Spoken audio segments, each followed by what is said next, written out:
네, 오늘은 우리가 구약 성경 23번째 성경인 이사야서에 대해서 개괄적으로 좀 살펴보겠습니다.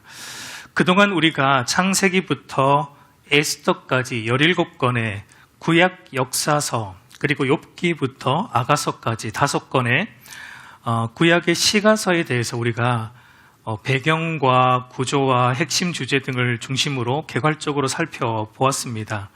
이제 남아있는 17권의 구약 성경은 이사야로부터 말라기까지 흔히 이 부분을 뭐라고 부르죠? 선지서, 예언서 이렇게 부르는 이제 성경이 남아 있습니다. 여러분, 선지서는 구약 성경의 목록상으로는 이제 뒤쪽으로 배치가 되어 있지만 시간적으로 보면 어디로 들어가야 맞을까요? 시간적으로는 왕정시대, 그리고 포로 시대와 포로 후기 시대로 들어가는 게 맞죠. 왕정시대인 열왕기서 안으로 들어가야 되고, 그리고 포로 시대와 포로 시대 이후인 에스라와 느헤미야서 안으로 들어가야 됩니다. 그러니까 여러분, 우리가 선지서들을 이제 읽어 나갈 때는 어떻게 읽어야 되냐면 선지서만 봐서는 안 되고요. 그 선지자가 활동했던 시대 안으로 들어가서 선지서를 읽어야 됩니다. 그래야지만 우리가 선지서를 바르게 이해할 수 있습니다. 도표를 한번 보시면 이제 이스라엘과 유다가 멸망하기를 앞둔, 그러니까 멸망 직전, 포로 이전 상황에서, 성경으로 말하면 열왕기 하 상황에서 12권의 선지서가 나옵니다. 이사야, 예레미야. 제가 성경 순서로 말씀드립니다. 이사야, 예레미야, 예레미야, 호세아, 요엘, 아모스, 오바댜, 요나, 미가, 나움, 하박국, 스바냐. 이 12권이 포로 이전, 잡혀가기 이전의 12권의 이 선지서가 열왕기 하 시대에 12권이 나오고요. 그 다음에 이제 유다가 바벨론에 멸망당하고 난 직후 포로 시대 상황에서 포로로 잡혀갔던 두 사람인 다니엘과 에스겔을 통해서 다니엘서와 에스겔서가 쓰여지게 되고, 그리고 그 이후에 예레미야의 선지자의 예언대로 70년 이후에 바벨론 포로에서 돌아오고 난 포로 귀환 이후 시대, 포로 후기 시대의 상황에서 학개, 스가랴, 말라기 3권의 선지서가 나왔다고 볼 수 있습니다. 그러니까 이것을 여러분 시간 순서로 그러면 분류를 좀 배열을 하자면, 제일 먼저 우리 성경은 이사야가 나오지만 시간 순서로 말하면 제일 먼저 나오는 게 뭐냐면 오바댜입니다. 그러니까 오빠가 먼저 이제 등장을 하는 거예요. 오바댜가 먼저 나오고, 요엘, 그 다음 호세아, 아모스, 요나, 그 다음 이사야가 이렇게 나옵니다. 그리고 미가, 나움, 스바냐, 예레미야, 하박국, 예레미야, 다니엘, 에스겔, 학개, 스가랴, 말라기. 이제 이렇게 시간 순서로 말할 수 있습니다. 그러면 여러분, 우리가 지금 보고 있는 성경 목록 순서는 무엇으로 한 배열입니까? 이미 우리가 잘 알지만 분량을 기준으로 한 배열입니다. 그러니까 성경 분량상 가장 긴 5권, 이사야, 예레미야, 에스겔, 다니엘을 앞쪽에 배치하면서 대선지서, 양이 많다고 대선지서라고 불렀고, 나머지 이제 조금 분량이 적은 것들을 뒤쪽으로 배치하면서 양이 적다고 소선지서, 앞쪽에 나온 선지서는 큰 선지서, 선지자들, 뒤에 나오는 선지자들은 조금 비주류 선지자들이 아니고 분량이 많다고 해서 대선지서, 소선지서로 이렇게 구분을 합니다. 우리는 이제 성경 목록 순서를 따라가고 있기 때문에 오늘 이사야서를 좀 살펴보겠습니다. 여러분, 이사야서가 이 17권의 선지서들 중에 가장 먼저 나오는 이유는 1차적으로 분량 때문이에요. 이사야서가 여러분 몇 장입니까? 66장. 굉장히 많죠. 그래서 우리가 굉장히 많기 때문에 잘 안 읽죠. 굉장히 많아서 좀 읽기도 힘들고. 이것 때문에 선지서들 중에 가장 앞에 나오는데, 더 중요한 것은 왜 이사야가 가장 먼저 나오는가? 더 중요한 이유는 사실 이사야서를 읽어보시면 이사야서 안에는 나머지 그 뒤에 나오는 나머지 선지서들의 내용이 다 들어있어요. 나머지 16권의 선지서에서 말하고자 하는 내용이 사실은 이사야서 안에 집약적으로 다 들어있기 때문에 이사야서가 가장 먼저 나온다라고 볼 수 있습니다. 그뿐만 아니라 여러분, 이사야서를 또 보면 마치 성경 전체를 요약하고 있는 것과 같다라고도 우리가 보게 됩니다. 마치 창세기부터 요한계시록까지 성경 전체를 압축하고 있는 게 이사야서다라고 보여집니다. 그래서 여러분 이사야서 첫 장에 보면 하늘아 땅아 들으라 이런 말로 시작을 하고요. 이사야 마지막 66장 끝부분에 가르면 새하늘과 새 땅으로 끝이 납니다. 하늘과 땅으로 시작해서 66장에 새하늘과 새 땅으로 끝이 나요. 창세기 마치 창조로부터 새하늘과 새 땅이 오는 바로 요한계시록까지 이사야서가 압축하고 있다라고 볼 수 있습니다. 여러분 이것은 우리가 이제 이사야의 구조를 살펴보면 더 선명하게 볼 수 있는데, 구약과 신약 성경이 여러분 66권으로 되어 있듯이 이사야도 66장으로 되어 있습니다. 그리고 또한 66권의 성경이 어떻게 나눠집니까? 구약 39권, 신약이 27권 이렇게 나누어지듯이 여러분 이사야의 구조도 어떻게 나누어질까요? 이사야의 구조도 전반부 39장, 전반부가 39장으로 나누어지고요. 후반부가 27장으로 나누어집니다. 신기하죠? 다 알고 계실 줄 알았는데 모르셨구나. 예. 마치 성경 전체를 이사야서가 반영하고 있는 인상을 우리에게 줍니다. 66권으로 되어 있고 66장으로 되어 있고, 그리고 구약 39권, 신약 27권이듯이 이사야도 전반부 39권, 후반부 27장 이렇게 절묘하게 나누어집니다. 그리고 여러분 구약 성경 39권도 대체적으로 우리가 그 스토리의 흐름을 보면 내용이 대체적으로 이스라엘 백성들이 하나님의 언약을 어긴 불순종의 역사와 그에 대한 하나님의 심판이 좀 중점적이라면 구약 성경이, 이사야의 전반부의 내용도 그래요. 이사야의 전반부인 39장의 내용의 주된 메시지도 유다가 하나님의 언약을 어긴 그 불순종에 대한 하나님의 그 심판의 메시지가 39장이 또 이루고 있는 것을 보게 됩니다.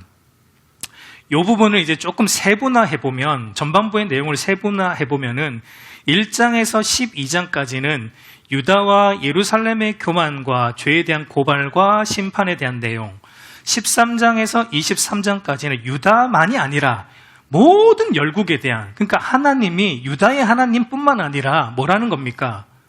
모든 열국을 다스리시는 하나님이시다라는 것을 보여주면서 모든 열국의 교만에 대한 하나님의 심판을 또 예언하는 내용이 나오고, 24장에서 27장은 온 세상, 이것은 이제 온 세상에 대한 우주적 심판에 대한 묵시적인 말씀이 나오고, 28장에서 35장은 또 6가지 화, 유다에 대한 6가지 화에 대한 내용이 나오고, 마지막 36장에서 39장까지는 히스기야 왕에 관한 기사인데, 히스기야가 하나님만 신뢰하는 왕이었지만 그가 말년에 잠시 교만하게 됨으로 하나님의 책망을 듣는 그런 내용들이 나옵니다. 이처럼 이사야의 전반부 39장을 보면은 핵심 중점은 어디 있냐면 유다와 열국의 죄와 교만에 대한 심판, 멸망에 대한 예언이 주를 이루고 있는 것으로 구약 성경과 비슷하죠. 구약 성경의 요약과 같다라고 볼 수 있습니다. 그리고 이제 여러분 신약 성경 27권이 예수님을 통한 어떤 구원의 성취와 하나님 나라의 회복, 그리고 승천하셨다가 다시 오신 주님을 통해 그 구원이 온전히 성취되고 하나님 나라가 온전히 회복되는 내용이듯이, 이사야서의 이제 후반부 27장, 그러니까 40장에서 66장의 주된 메시지도 바로 이런 구원과 회복에 대한 메시지가 주를 이루고 있습니다.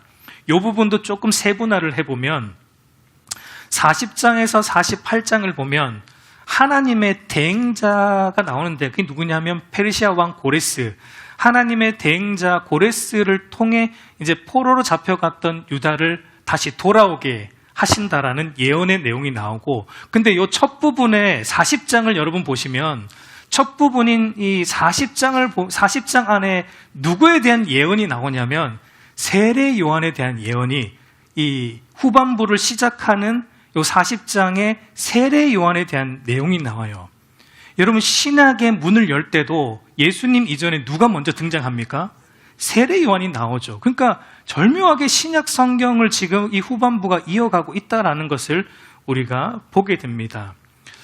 그리고 세례 요한 이후에 예수님의 공생의 사역이 시작되듯이 그 다음 부분인 49장에서 55장에는 어떤 내용이 나오냐면 이제 장차 임할 여호와의 종, 이분은 누구입니까? 예수 그리스도, 메시아, 예수 그리스도에 대한 예언이 이 부분에 나옵니다. 예수님의 메시아의 고난에 대한 예언, 메시아의 고난을 통한 우리의 구원에 대한 메시지가, 또 회복에 대한 메시지가 여기에 나오고, 마지막 이제 56장에서 66장, 마지막 56장에서 66장을 가보면 종말에 이루어질 의인의 구원과 악인의 심판에 대한 예언, 그리고 영원한 새하늘과 새 땅에 대한 예언이 나옵니다. 그러니까 여러분, 이처럼 이사야의 후반부 27장도 유다에 관한 어떤 구원과 회복만이 아니라 장차 주님의 길을 예비하는 세례 요한의 사역에 대한 예언도 나오고, 또 예수 그리스도 장차 오실 메시아를 통한 어떤 구원과 회복에 대한 메시지도 나오고, 그리고 또 최후 심판에 대한 예언도 나오고, 그리고 그 이후에 있을 새하늘과 새 땅에 대한 예언도 나오고, 마치 이 이사야의 후반부는 무엇과 같습니까? 마태복음부터 요한계시록까지의 내용을 요약하고 있다라는 것을 우리가 이사야의 후반부를 읽어보면 볼 수 있는 것입니다. 그래서 여러분, 예수님뿐만 아니라 신약 성경 저자들도 시편 다음으로 가장 많이 인용한 책이 바로 이사야서예요. 시편이 가장 많이 인용되었고, 그 다음 이제 많이 인용된, 신약에 많이 인용되는 책이 이사야서입니다. 학자들은 이사야서, 신약 성경에 이사야서가 직접적으로 간접적으로 언급된 부분만 600회 이상 나온다라고 말하기도 합니다. 그래서 여러분, 학자들이 이사야서를 뭐라고 부르냐면 구약의 복음서 이렇게 불러요. 제5복음서 뭐 이렇게 또 학자들은 이름하기도 합니다. 왜냐하면 이사야서 안에만큼 이 예수 그리스도에 대한 예언이 많이 나오는 성경이 드물기 때문에 구약의 복음서라고 부릅니다. 그러면 이제 이러한 구조를 가지고 이사야의 핵심적인 메시지가 무엇인가, 오늘 우리가 그것을 좀 살펴보겠습니다. 사실 여러분, 이사야의 구조 속에 핵심 메시지가 들어 있었는데, 사실 이사야를 포함한 여러분 대부분의 선지서들이 가지고 있는 기본적인 포맷이 뭐죠? 기본적인 메시지가 무엇이죠? 기본적인 메시지는 한편으로는 심판에 대한 예언이고, 한편으로는 회복과 구원에 대한 예언이 모든 선지서들의 기본적인 어떤 이 구조, 기본적인 핵심 메시지라고 볼 수 있습니다. 그러나 이제 선지서들마다 강조점은 좀 달라요. 선지서들마다 강조점이 있는데, 이사야서의 강조점이 뭐냐면 오늘 제목처럼 하나님만, 여호와만 신뢰하라라는 메시지가 이사야서의 아주 중요한 핵심 메시지다라고 볼 수 있습니다. 물론 여러분, 이사야서에는 그 외에도 정말 다양하고 방대한 어떤 신학적인 주제들이 이 안에 너무 많이 담겨 있어요. 하나님의 성품과 사역, 메시아 예언, 인간의 죄와 구원, 창조로부터 새 창조에 이르기까지 방대한 신학적 내용이 이사야서 안에 다 들어있는데, 우리가 뭐 이 한 시간에 그것을 다 다룰 수는 없고, 오늘 이 강조점, 하나님만 신뢰하라는 메시지를 중심으로 이사야서를 한번 개괄적으로 훑어보도록 하겠습니다. 여러분, 이것을 알려면은 이사야 선지자가 활동했던 이제 시대적 배경 안으로 이제 우리가 들어가야 돼요. 그것은 이사야 1장 1절에 소개가 되고 있습니다. 우리 이사야 1장 1절 한번 같이 읽겠습니다. 유다 왕 우시야와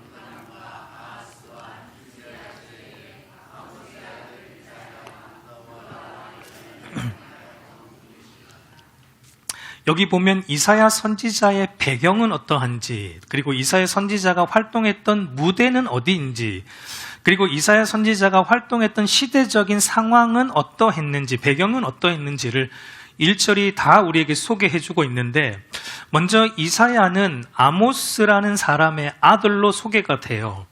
성경에 여러분, 이 아모스가, 이사야의 아버지 아모스가 누구인지 성경의 정보가, 그 정보가 나오지 않습니다. 그래서 우리가 누군지 몰라요. 그래서 이사야가 정확하게 어느 가문에 속해 있는지도 사실 우리는 잘 모릅니다. 단지 이사야가 하나님으로부터 부름을 받아 선지자로 활동했다라는 것만 알고 있고, 그리고 이사야 선지자가 활동했던 무대는 유다 땅, 예루살렘이었다라는 것, 그리고 그가 활동했던 어떤 시대적인 배경은 유다의 우시야 왕이 통치하는 그 말년부터, 우시야 왕 통치 말년부터 그의 아들 요담, 그리고 그의 아들 아하스, 그리고 그의 아들 히스기야 왕 통치까지 바로 이사야 선지자가 하나님의 말씀을 유다 땅에 선포했다라는 것을 우리가 알게 됩니다. 그러면 여러분, 우시야 왕의 통치는 우리가 이제 이사야 선지자를 읽을 때 여러분이 이제 우시야 왕이 통치했던 시대로 들어가야 되는데, 그 부분이 열왕기하 15장에 나오고요. 역대하 26장 나옵니다. 그러니까 이사야서를 읽으려면 열왕기하 15장을 펴놓고 역대하 26장도 같이 펴놓고 그리고 이사야서를 읽어야 돼요. 그래야지 이제 이해가 됩니다. 이사야서만 딱 펴놓고 읽으면 이게 도대체 이게 어떤 배경 속에서 나오는 말인지 우리가 잘 이해할 수 없기 때문에 열왕기하 15장 1절에서 7절을 펴시고 역대하 26장 1절에서 23절을 펴면서 우시야 왕 때 어떠했는가. 우시야 왕 때 유다의 국가적 정세는 하나님이 엄청 은혜를 주셨어요. 우시야 왕 때. 우시야 왕이 나름 하나님을 바르게 섬겼기 때문에 하나님이 그에게 은혜를 부어주심으로, 하나님의 도우심으로 그 나라가 아주 강성해집니다. 하나님이 복을 주셔서 그 나라가 아주 부국강병해지는 시기가 우시야 왕 때의 시기입니다. 그러면 여러분, 마땅히 하나님만 의지해야 하는데 유다가 어떻게 하느냐? 마치 그 모든 것이 자기가 이룬 것인 양 교만해집니다. 교만해져서 악을 행하는 것을 우리가 보게 됩니다. 그리고 열왕기하 15장을 가보면 우시야 왕이 유다 땅에 있는 이방 산당들을 제거하지 않았다, 이런 내용이 나와요. 그래서 유다 백성들이, 우시야 왕 때 유다 백성들의 신앙이 어떠했냐면 하나님도 섬기고 필요하다면 이방 산당에 가서 우상 제사도 드리고 했던 혼합주의 신앙으로 살았던 시대가 우시야 왕의 시대였던 것을 우리가 보게 돼요. 그리고 이 우시야 왕이 죽고 나서, 여러분, 우시야 왕은 거기 나중에 읽어보시면 우시야 왕은 교만해져서 결국 무슨 일을 하냐면 제사장만 할 수 있는 분향을 본인이 하려고 하다가 하나님의 치심으로 나병에 걸립니다. 그의 인생에 나병에 걸려서 그 뒤로부터 이제 물려나요. 별궁으로 가서 이제 평생 죽는 순간까지 나병 환자로 살다가 죽게 되고, 그래서 그의 아들 요담이 이제 왕위를 이어받는데, 요담 왕의 통치 기사는 열왕기하 15장 32절에서 38절, 역대하 27장 1절에서 9절에 이제 나오는데, 요담 왕 때도 우시야 왕 때와 비슷합니다.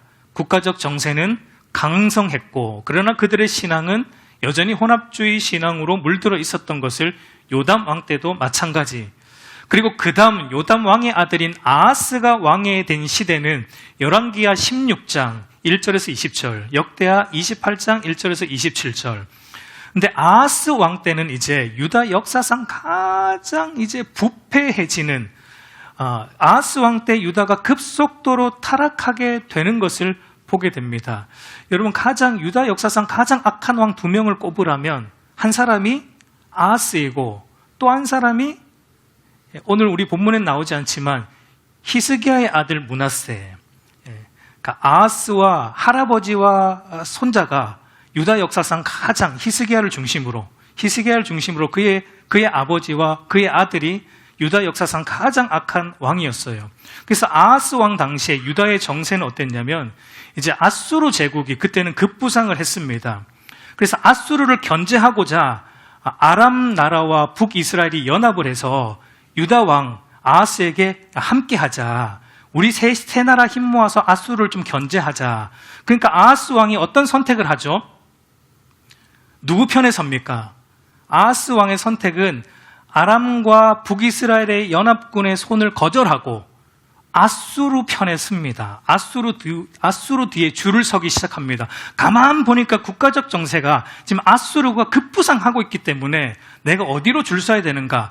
아수르에 줄 서야지 내가 흥하겠구나라고 아하스 왕이 판단하고 아수르의 손을 잡기 시작합니다. 여러분, 이때 아하스 왕이 했어야 될 선택은 무엇입니까? 누구 뒤에 줄을 서야 돼요? 하나님 뒤에 줄을 섰어야죠.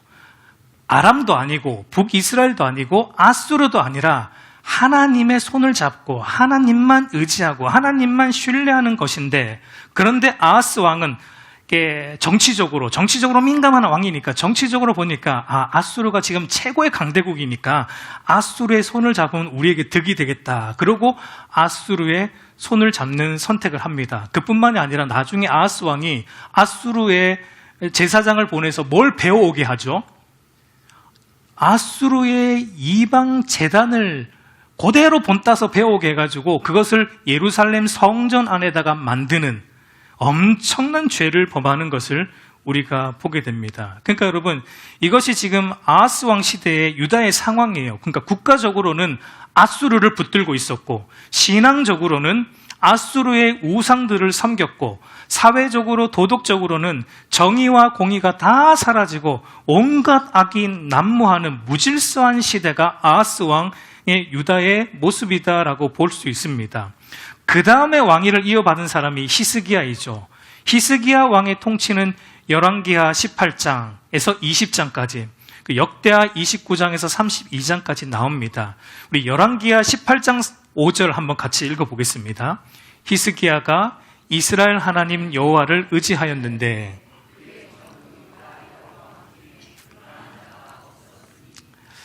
히스기야 왕은 그의 아버지 아하스와 같지는 않았습니다. 그래서 아하스는 친아수르 정책을 폈지만 히스기야는 자기가 왕이 되자마자 친아수르 정책을 끊어냅니다. 그리고 누구의 손을 잡습니까? 하나님의 손만 잡아요, 히스기야는. 그러면 여러분, 당연히 아수르 입장에서는 가만히 있지 않았겠죠. 그래서 히스기야 왕 때 유다의 정세는 아수르의 끊임없는 위협이 있었어요.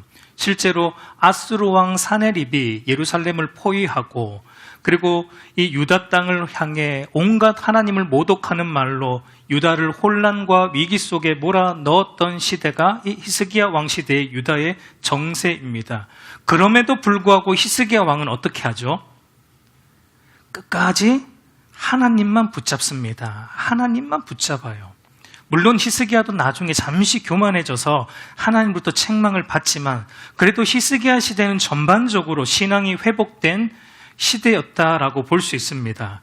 그러니까 여러분, 이제 이사야 선지자가 활동했던 시대를 우리가 이렇게 잠시 간략하게 엿보면, 히스기야 왕을 제외하고는 우시야 왕부터 아하스까지 신앙적으로는 우상 숭배와 혼합주의 신앙으로 물들어 있었고, 사회적 도덕적으로는 온갖 자기 소견에 옳은 대로 행하는 도덕적 부패가 만연했고, 국가적으로는 하나님보다 세상 나라를 더 붙들고 있었던 패역한 시대였다라는 것을 보게 됩니다.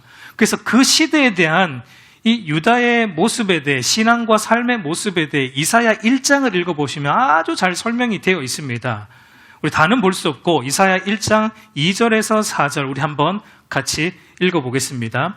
여호와께서 말씀하시기를 내가 자식을 양육하였거늘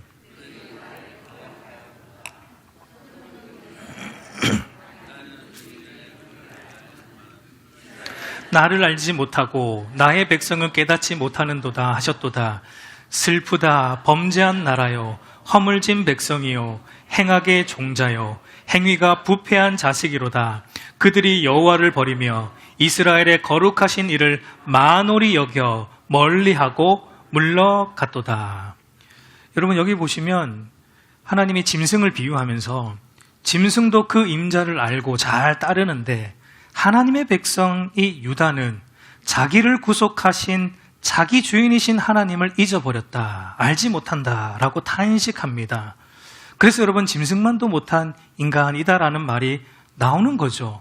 여러분, 오늘날 우리가 사람을 향해 개라는 말을 써가며 욕을 하지만, 사실 여러분 그것은 사람에 대한 욕이 아니라 어떤 면에서 개에 대한 모욕과 같은 겁니다. 왜냐하면 여러분, 어떤 면에서 짐승이 사람보다 더 낫기 때문이에요. 여러분, 반려견을 키우시는 분들은 알겠지만 반려견은 자기 주인을 잘 알아요. 잘 따릅니다. 근데 여러분, 우리 인간은 자기를 창조하신 하나님을 모릅니다. 따르지도 않아요. 거슬러 살아가는 것을 보게 됩니다.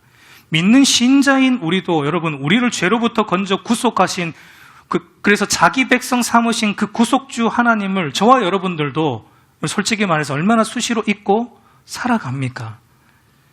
여러분, 개는요, 주인이 앉으라면 앉아요. 서라고 하면 섭니다. 훈련이 잘 된 개들은 그렇죠. 섭니다. 주인의 통제에 잘 따릅니다. 그런데 여러분, 우리는 하나님이 앉으라 그러면 일어서고, 하나님이 좀 일어나라 그러면 또 앉고, 이리 가라 그러면 저리 가고, 저리 가라 그러면 또 이리 가려고 그러고, 하나님 말씀과 얼마나 반대로 살아갈 때가 많습니까? 지금 하나님이 유다를 보고 그 말을 하는 거예요. 짐승도 안 그러는데, 야, 너희는 왜 그러냐? 짐승도 지금 자기 주인을 잘 따르는데, 야, 너희는 도대체 왜 그러냐라고 유다를 향해 탄식합니다. 슬프도다라고 탄식하죠. 범죄한 이 나라예요. 여러분, 이것이 당시 유다의 모습인데 어쩌면 오늘 우리의 모습이기도 하다라는 것입니다.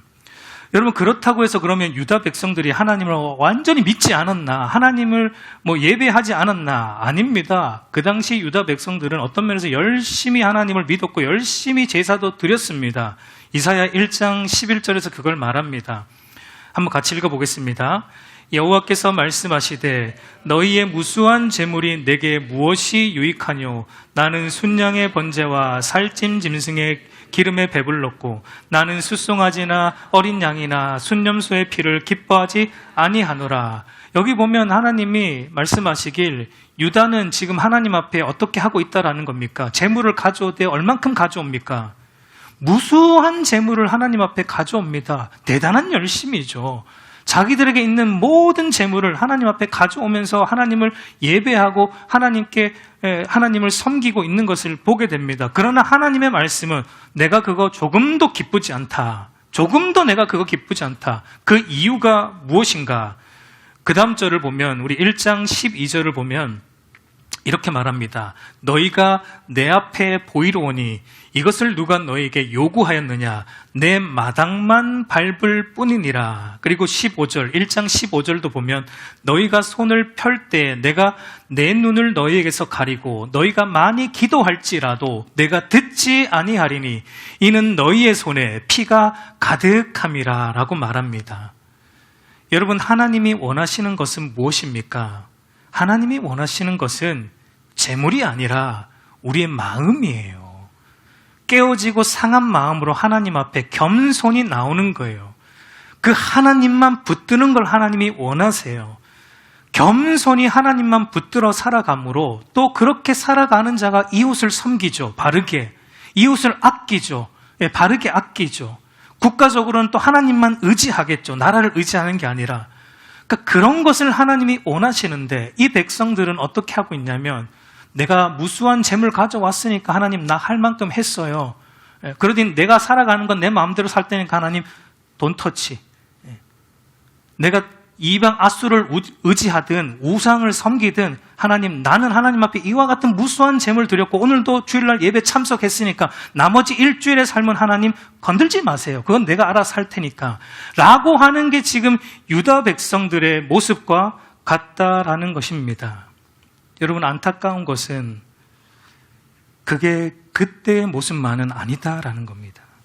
오늘 이 시대의 교회, 오늘 이 시대에 저와 여러분을 포함한 이 시대의 그리스도인들의 모습도 어쩌면 이 하나님의 탄식을 자아낼 수밖에 없는 이와 같은 모습 속에 있지는 않은지 오늘 우리는 이 유다의 모습을 보며 그리고 하나님의 탄식을 보며 우리 자신의 모습을 바르게 돌아보아야 될 줄로 믿습니다. 그래서 하나님은 이 상한 마음이 없는 예배, 자기의 전 존재를 드리지 않는 예배, 자기의 모든 삶의 영역에서 하나님께 굴복되어 있지 않으면서 그저 주일 하루만 지키는 것으로 다 할 것처럼 살아가는 그 신앙, 하나님이 그거 나 기쁘지 않다. 그 기쁘지 않다. 그건 나 받고 싶지 않다. 내 마당만 밟고 가는 건 나 원치 않는다라고 하나님이 탄식하시는 겁니다. 이러한 시대적 배경 속에서 하나님이 이사야를 부르세요. 이러한 시대적 배경 속에서 하나님이 얼마나 마음이 아프십니까? 그러니까 이러한 시대적 배경에서 내 마음을 전할 자, 내 말을 전할 자로 이사야 선지자를 하나님이 선택하셨고 이사야 선지자를 부르셔서 이와 같은 시대 속에 있는 유다 백성들에게 하나님만 신뢰해라. 이방 나라 신뢰하지 마라. 하나님만 신뢰해라. 너희도 믿지 마라. 하나님만 믿어라. 너희 자신도 믿을 존재가 아니다. 하나님만 붙들어라. 재물도 믿을 것이 아니다. 하나님만 붙들어라. 우상도 믿을 것이 아니라 하나님만 붙들어야 된다. 하나님만 신뢰해야 된다라는 메시지를 유다 백성들을 향해 전하게 했던 것입니다. 그래서 여러분, 이사야서의 핵심 메시지가 사실은 이사야라는 이름 안에 들어있어요. 이사야라는 이름의 뜻이 무엇입니까? 이사야라는 이름의 뜻은 여호와가 구원하신다라는 뜻입니다. 그러니까 여호와 하나님만이 너희를 구원하시는 분, 너희를 건져내시는 분, 너희를 채우시는 분, 너희의 모든 것이 되시는 분이라는 의미이죠. 그러니까 여호와 하나님만이 구원한 주이시기 때문에 너희는 하나님만 의지하고 신뢰해야 된다라는 게 이사야 자신의 이름으로도, 어쩌면 하나님이 그 메시지 전하고자 이사야라는 이름을 가진 사람을 찾았는지도 모르겠어요. 그래서 이사야 선지자를 통해 그 메시지를 하나님은 유다 땅에 전하게 하십니다. 그리고 하나님이 이사야 선지자로 하여금 유다 땅으로 보내시기 전에, 이 사명을 감당케 하시기 전에 이사야에게 먼저 보여주신 것이 있었습니다. 이사야 6장 1절에서 3절 우리 한번 같이 읽겠습니다. 우시야 왕이 죽던 해에 내가 본즉 주께서 높이 들린 보좌에 앉으셨는데 그의 옷자락은 성전에 가득하였고 스랍들이 모시고 섰는데 각기 6날개가 있어 그 둘로는 자기의 얼굴을 가리었고 그 둘로는 자기의 발을 가리었고 그 둘로는 날며 서로 불러 이르되 거룩하다 거룩하다 거룩하다 만군의 여호와여 그의 영광이 온 땅에 충만하도라 라고 말합니다. 이사야 6장은 이사야의 소명장이라고 부릅니다. 흔히. 그러니까 이사야 선지자를 하나님이 이제 부르셔서 그를 보내시기 전에 하나님은 그에게 뭘 보여주시냐면 하늘 보좌에 앉으신 거룩하고 영광스러우신, 하늘 보좌에 앉으셨다라는 것은 바로 온 세상을 통치하신다라는 의미이죠. 그러니까 온 세상을 통치하시는 하나님의 그 영광과 그 하나님의 거룩하심을 하나님은 이사야 선지자에게 환상으로 먼저 보여주십니다. 왜 그렇게 하십니까? 이사야로 하여금 그 사역에 힘을 실어주시기 위해서이죠. 자기가 이제 전해야 되는 메시지가 하나님만 의지하라는 거예요. 그러니까 왜 하나님만 의지해야 되는가? 왜 하나님만 신뢰해야 되는가? 세상 나라나 세상에 속한 것들을 왜 우리의 의지와 신뢰의 대상이 아닌가? 이사야가 지금 뭘 보았습니까? 하늘 보좌에 앉으셔서 온 우주 만물을 통치하시고 온 우주 만물을 심판하시고 온 우주 만물 속에 자기 백성을 구원하시는 그 영광의 하나님을 이사야가 목도했어요. 이걸 목도했기 때문에 이사야는 이제 담대하게 전할 수 있습니다. 보았기 때문에 이 땅에 아무리 큰 것도 우리의 의지의 대상이 아니고 이 땅에 아무리 가치 있는 것도 우리의 의지의 대상이 아니라 이 하나님만이, 하늘 보좌에 앉아서 지금도 모든 걸 다스리시는 하나님만이 우리의 유일한 의지의 대상, 신뢰의 대상이라는 것을 하나님은 이사야에게 보여주심으로 그의 사역에 힘을 실어주신 것을 보게 됩니다. 여러분, 성경에 자세히 언급되진 않지만 여러분 이사야 승천기라는 위경이 있어요. 거기 보면 이사야의 죽음에 대해서 다루는데 이사야가 바로 히스기야의 아들인 므낫세 왕에게 순교당하죠. 톱에 잘려서 이사야가 죽었다라고 기록이 되어 있는데 이제 대부분의 학자들이 이것을 정설로 받아들입니다. 그래서 히브리서를 보면, 우리 히브리서 11장 37절을 보면 돌로 치는 것과 톱으로 켜는 것과 시험과 칼로 죽임을 당하고 양과 염소의 가죽을 입고 유리하며 궁핍과 환난과 학대를 받았으니, 이 히브리서 11장 구약 성도들의 믿음과 그들의 삶, 그들이 받은 고난, 그들의 순교의 모습을 기록하고 있는데, 여기 보면 톱으로 켜는 것, 이것을 이제 대체적으로 이사야 선지자의 죽음을 언급한 것이다라고 말하고 있습니다. 여러분, 우리는 이사야 선지자가 선지자로 부름받기 전에 어떠한 배경 속에서 어떠한 삶을 살았는지 우리는 자세히 모릅니다. 그러나 그가 하나님의 부름을 받아 선지자로 부름을 받아 이제 유다 땅에 나아가 하나님만 신뢰하라는 메시지를 전했는데 그 길이 순탄하지 않았어요. 그 길에는 고난이 있었고 결국 그도 므낫세 왕에게 잡혀서 톱으로 켜 죽임을 당했던 것을 우리가 보게 됩니다. 그럼에도 여러분, 이사야 선지자가 이런 고난과 순교의 자리에서도 끝까지 믿음을 지킬 수 있었고 끝까지 하나님만 신뢰하라는 메시지를 전할 수 있었던 이유와 근거가 어디에 있습니까? 그가 무엇을 보았기 때문에, 그 영광의 하나님을 그가 목도했기 때문이에요. 여러분, 스데반 집사가, 우리 사도행전 보면 스데반 집사가 복음 전하다가 돌에 맞아 죽죠. 근데 그가 돌에 맞아 죽으면서 그의 얼굴이 환해지는 이유가 무엇입니까?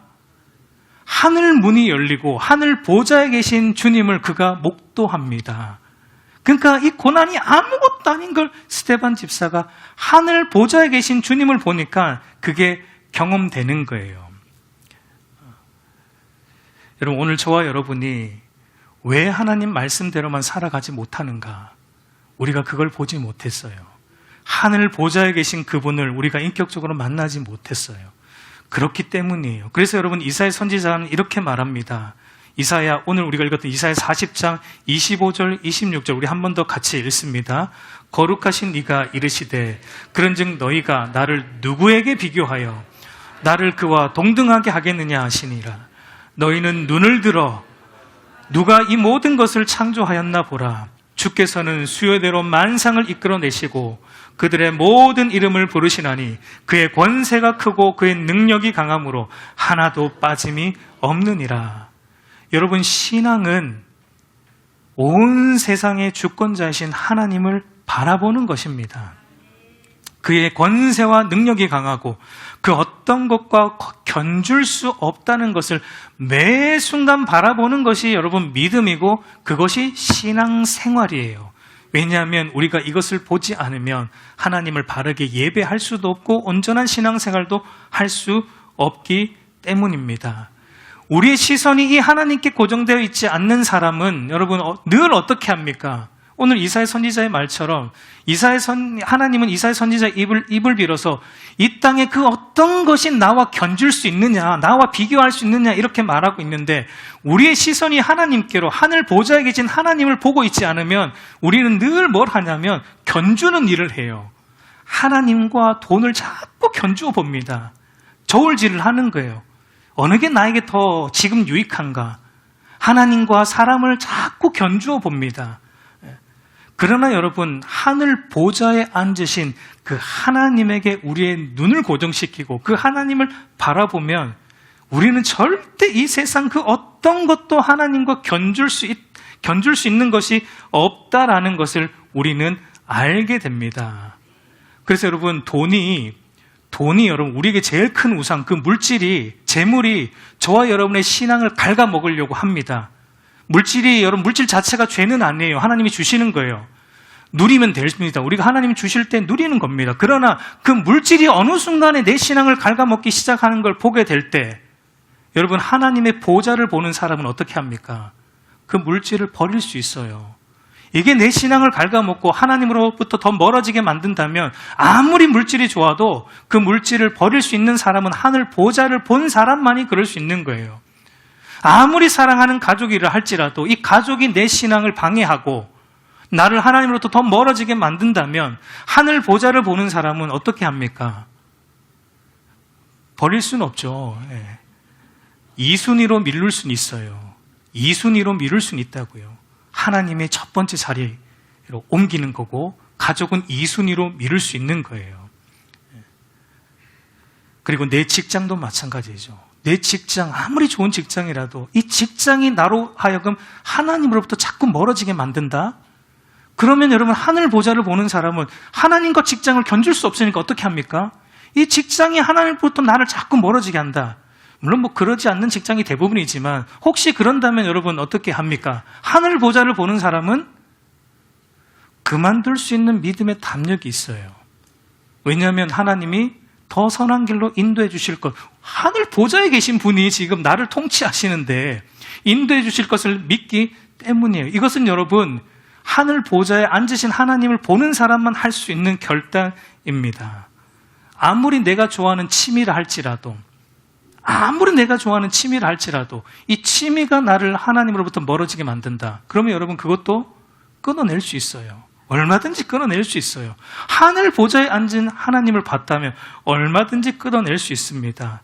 이것이 여러분, 하나님을 신뢰하는 겁니다. 하나님을 신뢰한다는 것은 말로만 내가 하나님을 신뢰합니다라고 고백하는 게 아니에요. 하나님을 신뢰한다는 것은 우리의 삶 전반에 이와 같은 삶으로 살아가는 것이 하나님을 신뢰하는 겁니다.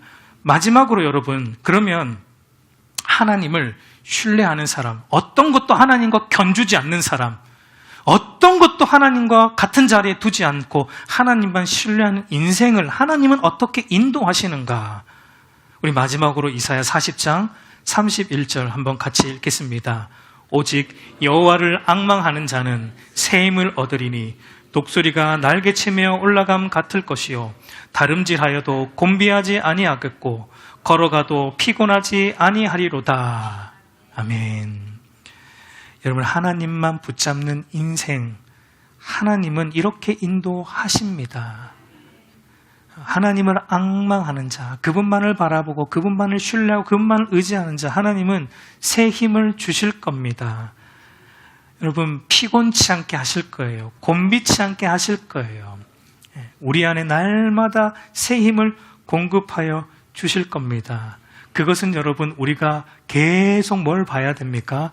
하늘 보좌에 앉으신 그 하나님, 온 세상을 통치하시고 내 인생도 통치하시는 그 하나님을 매 순간 바라볼 때, 여러분, 라디오가 주파수에 연결이 돼야지 잘 나와요. 주파수가 조금만 안 맞아도 지지직 소리가 들리듯이 우리 인생이 보좌에 앉으신 하나님과 연결이 안 돼 있으면 우리 인생이 지지직거립니다. 그러나 보좌에 앉으신 그 하나님께 바르게 연결만 되어 있으면 우리 인생은 선명해집니다. 선명하게 하나님의 음성이 들릴 것이고 하나님이 주신 그 새 힘으로 말미암아 곤비치 않고 피곤치 않고 독수리가 날개쳐 올라간 같은 새 힘으로 저와 여러분이 해가 돋는 인생, 승리하는 인생을 살아가게 될 줄로 믿습니다. 그런 인생을 저와 여러분이 살기를 우리 주님의 이름으로 축복합니다.